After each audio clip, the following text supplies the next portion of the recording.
Finally आयोग की तरफ से नया नोटिस आया है। छात्रों का जो 4 दिन से धरना चल रहा था प्रयागराज में आयोग के गेट के सामने, उसके कुछ सकारात्मक परिणाम हमें देखने को मिले हैं।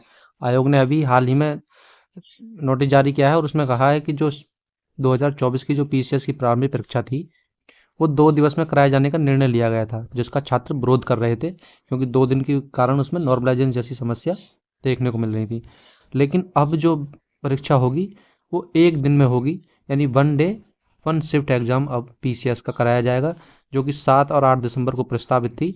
लेकिन अभी जो हमारी डेट है वो अभी आनी बाकी है, जो हमारी कंफर्म डेट है वो अभी आनी बाकी है। लेकिन छात्रों को जो मांग थी वो सिर्फ पीसीएस के लिए नहीं थी, वो आर ओ आर ओ के लिए भी थी, क्योंकि ए आर ओ का भी जो एग्ज़ाम था जो 22 और 23 दिसंबर को होने वाला था, उसमें भी यही मांग थी कि एग्ज़ाम 1 दिन में हो।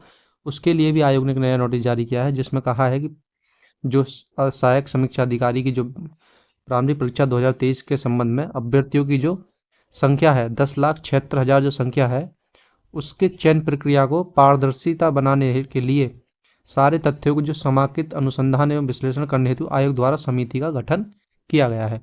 यानी अभी आर ओ का जो एग्ज़ाम है उस पर कोई भी निर्णय नहीं आया है, सिर्फ पीसीएस का आया है कि 1 डे एग्ज़ाम होगा।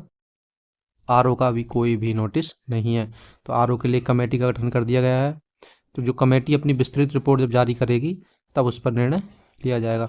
लेकिन जो छात्रों की मांग थी वो बहुत ही सिंपल सी मांग थी। छात्रों की जो मांग थी वो यही थी कि PCS R O single shift में हो, परीक्षा की तिथि से 3 महीने पहले नोटिस हो, फाइनल आंसर की भी त्वरित तो आए, मेंस की कॉपी भी पोर्टल पर आए, और जो छात्रों का आंदोलन खराब हुआ समय अब ना खराब हो, इसलिए पारदर्शिता के लिए कुछ संतोषजनक और स्थायी स्टेप लें।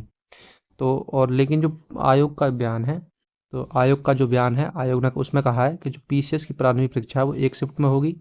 आर ओ के लिए जो समिति बनेगी उसकी जो रिपोर्ट आएगी उसके बाद निर्णय लिया जाएगा। आयोग यूपी पीसीएस ने अपनी भेदभाव से भरी अपारदर्शी दोषपूर्ण नीतियों को वापस ले लिया है।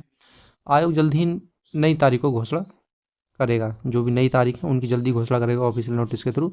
तो किसी बहकावे भटकाव में ना आइए और आयोग के ऑफिशियल नोटिस का ही इंतज़ार कीजिए, क्योंकि बहुत सारी खबरें चल रही हैं जो छात्रों को इधर उधर भटका रही हैं, तो उस उन ओर ध्यान न दीजिए।